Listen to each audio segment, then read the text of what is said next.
Alpha meditation பண்ணுறதுக்கு முன்னால் ஏன் நம்ம இந்த ப்ரீத்திங் எக்ஸசைஸ் கொடுக்குறோம்? ப்ரீத்திங் எக்ஸசைஸ், மூச்சை கவனியுங்கள், உள்ளே இழுங்கள், வெளியே விடுங்கள், take a deep breath.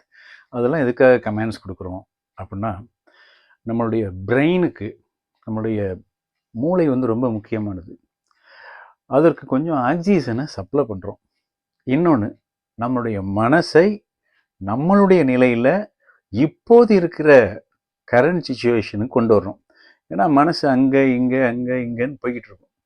Current சுச்சுவேஷனில் இப்போ இருக்கிற மூச்சை நம்ம கவனிச்சிக்கிட்டு இருக்கும் பொழுது, இங்கே இருக்கிறோம், நவ் அப்படிங்கிற பொசிஷனுக்கு மனசை கொண்டு வர்றதுக்காக தான் மூச்சை கவனிக்க சொல்கிறது. மூச்சு பயிற்சியை நம்ம செஞ்சுக்கிட்டே இருந்துகிட்டே நம்ம ஆல்ஃபா மெடிடேஷனை பண்ணும் பொழுது இன்னும் சிறப்பாக இருக்கும். லிங்க் எல்லாமே கீழே டிஸ்கிரிப்ஷன் பாக்ஸில் இருக்குது. தினமும் பயிற்சி பண்ணுங்க. வாழ்க வளர்க வெல்க, மனங்கள் மலரட்டும். நான் உங்கள் நண்பன் ஆல்ஃபா சின்னராஜா.